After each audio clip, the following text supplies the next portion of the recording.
Good morning. Although sometimes I feel like I don't really want to do this. This is one of those mornings. Not because I don't want to be here, or to follow through with commitments and uh, create a safe space that we could all meditate in and grow together, or at least make outward change through inner change. But some days I just don't feel like doing it. But this morning I was like, I woke up late. I just woke up, and instead of not doing this and going about my day, I was like, you know what? I'd said I wanted to do it, and here I am. So this morning, let's talk about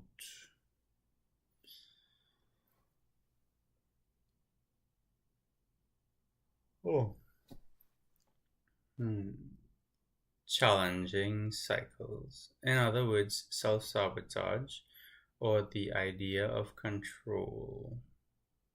Is that what I want to talk about? No. Let's talk about, well, yes, but from the perspective of the challenge. So, we all have different challenges to overcome, unique to ourselves, but all rooted within its own vibrational structure of what a challenge is. Um, let's say, for example, you have an addiction, you've developed an addiction to drugs, or doesn't matter, addictions. You've developed addictions. Now you have to ask yourself, what is the root cause of the addictions? And when you break it down, it could be several factors that lead to the cause of the addictions. Now, addiction is the forefront. It is the final step in how degeneracy looks like, into not degeneracy as a whole, but from the root cause. So let's say there are five different root causes you could possibly have. I just made up that number, but let's just say there's five possible root causes you could possibly have that would cause or lead to addiction. Addiction is the last step in the degeneracy part of those five steps breaking down, because it's the last step that will only be one. Now, this addiction could show up as many different types of addictions, but it's still rooted in just being addiction. When we break it down, if we were to find out the root cause, it could be one of these five. It doesn't mean that it's all five, it's just possibly just one or two that is a root cause for the addiction. Probably lost you here, but I hope not. If not, this is where I'm coming from vibrational frequencies and understanding the very structure of reality through numbers. Example, let me say, let's say six. The number six. The number six is one of my favorite numbers because it's a personal challenge for myself as well as a strength for me. The number six is all about thought, creativity, allowing the mind to flow and give you ideas, and for you to then take action, fiery action, to fulfilling those ideas and being within your creativity. Now, when you have all this creativity and you don't express it, what happens is you feel frustrated, you get stagnant, you get stuck. And this frustration builds and you need to release it somewhere. So what do you do to cope with the frustration? You go do things that you'd oddly not want to do. And in that process, you find addictions because you're so adamant about not being creative, not flowing with that, and that frustration building, that you go into that cycle. Now, how does this tie into the third chakra, the Manipura? The Manipura is the gem of the idea of control. It is the imaginative mind. similarly, how I said the sixth was that imagination is thought, its main action is thought, inspirational thought. So the third chakra, the Manipura, its main idea, conflict, is imagination versus worry. It's imagination. I could think of anything, any possibility in my mind, and it will be true to me within whatever present situation I'm in, depending on, sorry, it will be not depending on, it will be true. It's just my perspective of the situation. So if I perceive or think of any possibility of good, there is good to be had given that I take action towards good. But if I worry and I pervert the good thought into something of a negative thought, it now becomes a negative reality where if I take action based off of that negative mentality, I'll find only negativity because my thoughts, my perception, the way I perceive my thoughts and then perceive the world and then interpret that creates my reality. I think I think if 3 years ago I was saying this to somebody on a live or somebody listening, they would think that I'm crazy and very few would understand. But I think I'm almost elated or happy to see that in today's society we have way more people understanding the spirituality trend, and I feel a lot less alone. I'll give it that. Was I always like this? Possibly. I think for a long time I was just I was playing dumb and playing down myself. How did I go from there to there in conversation? No, I'll put that in a blog or something. Yeah, let's get back to the Manipura. Yeah, so the Manipura is my one of my teachers said one thing and it stuck with me. She said, it's my favorite teacher, by the way. Well, one of my favorite teachers. She's Mami Onami. You could find her online. She does phenomenal work. I still have courses I need to take from her. So, I mean, she's one of the best esoteric teachers, in my personal opinion. Although I've not been the best student. I'll give it that. She said, when knowledge exceeds being, it becomes imagination. I'll say it again. When knowledge exceeds being, it becomes imagination. When we have knowledge, we acquire all the knowledge we need, but don't take action on it. Do not become or use the knowledge into our reality. It just becomes a figment of imagination, a wisp in the air, a written note that was left in some book, put aside and hid away on a shelf because it was an idea that you did not act on, and because of inaction it becomes lost as a possibility and a maybe.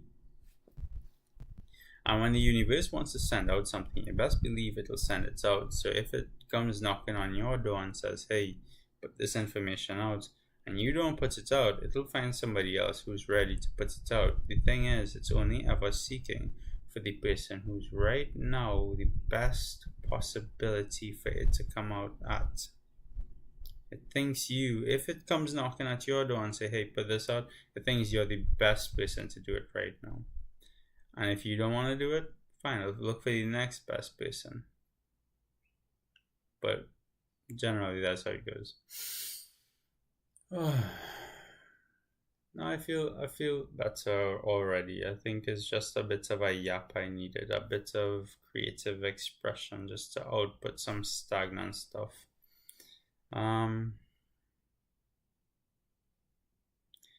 This morning, let's do a meditation and find stillness in self.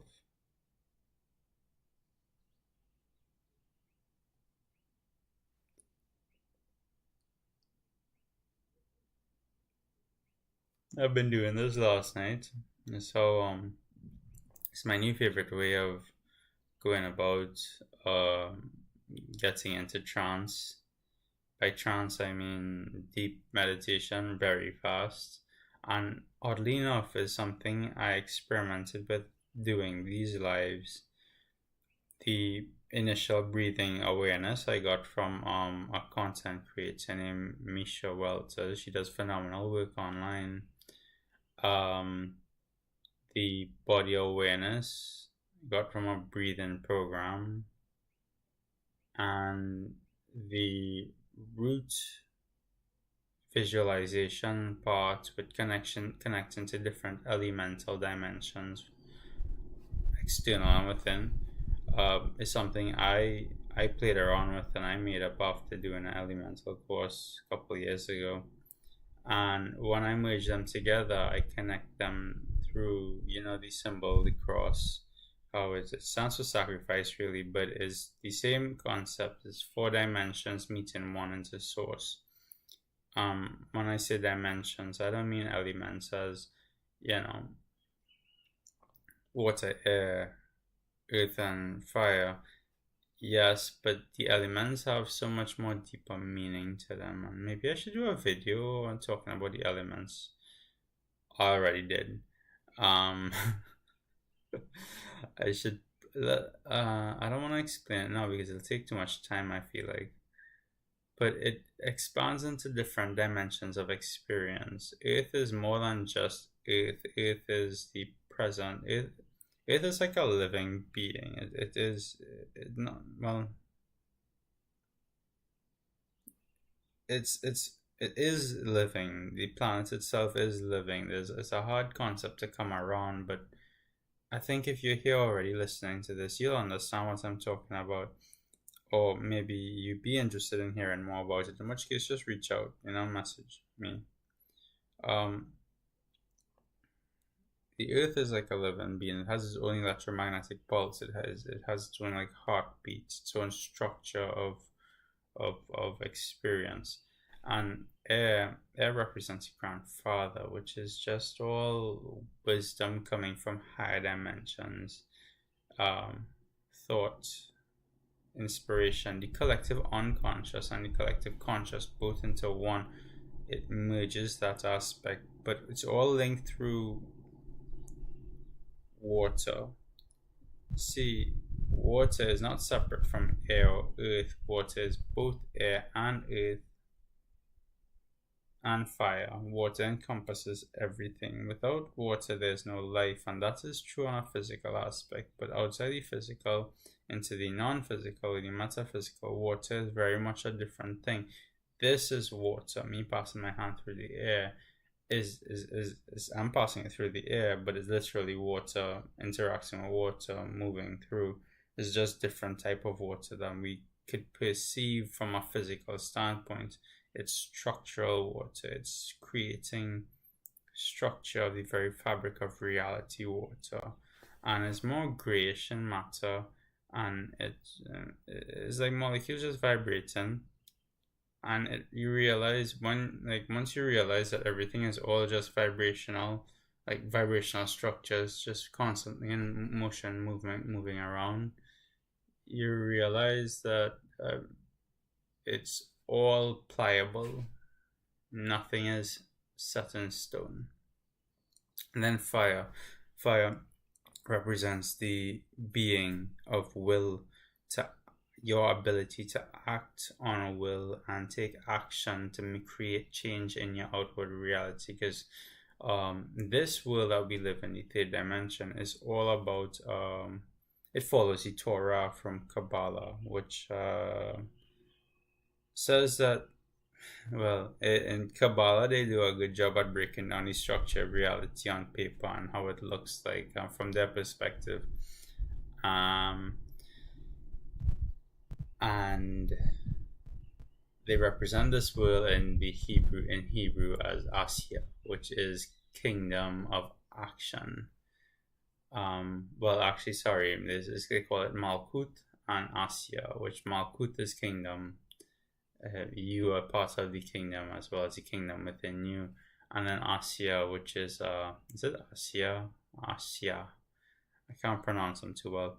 but it represents the world of action, and you could only create change here by in taking action. So the idea of sitting and praying to hope for something to happen is somewhat idiocracy of an idiocracy, because it creates nothing.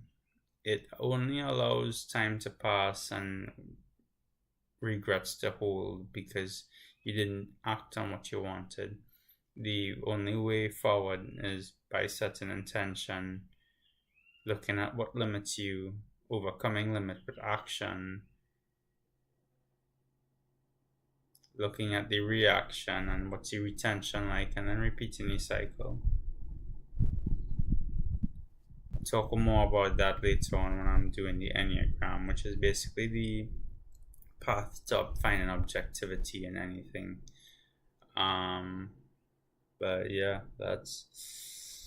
I'm sorry for the 15-minute rant, but if you listen in, I'm positive that you enjoyed the 15 minutes because you would have either learned or we talk about something that you're somewhat interested in.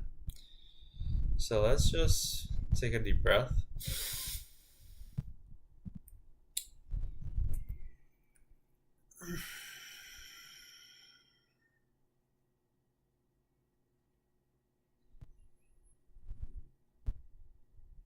Breathe in through your diaphragm, hold it, let go.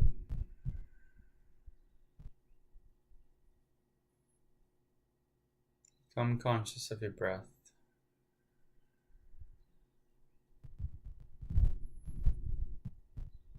The inhales, the exhales.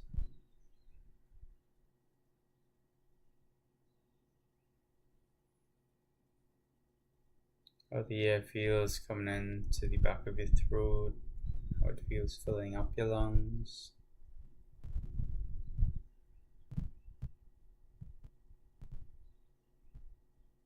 How it feels as you breathe out, how it feels on your nose, how it feels as your lungs collapse,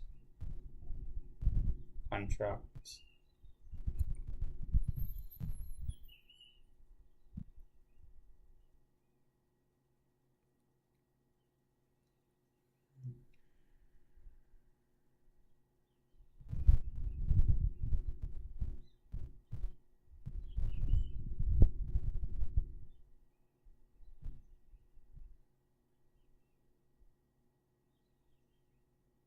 You're going to spend a bit here today's meditation, and we're going to call it that, but let's focus on one thing instead of doing the whole thing, one thing at a time.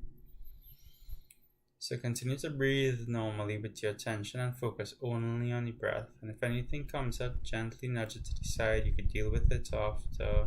Focus only on the breath.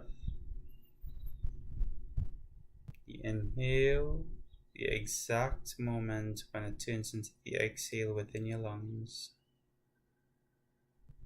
The exhale. The inhale again.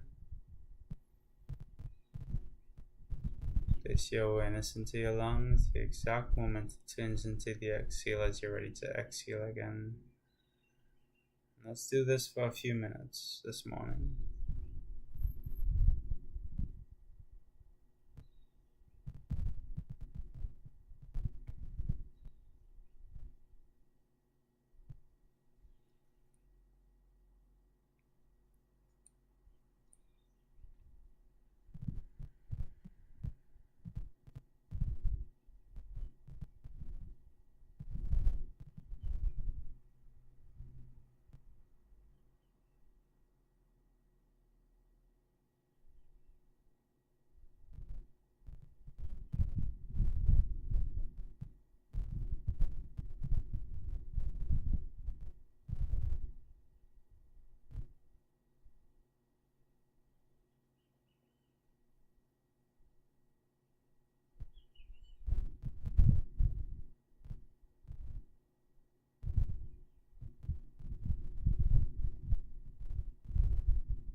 Remember, if any thoughts come up, just gently push it to the side. Bring back your focus to the breath.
Open your eyes slowly.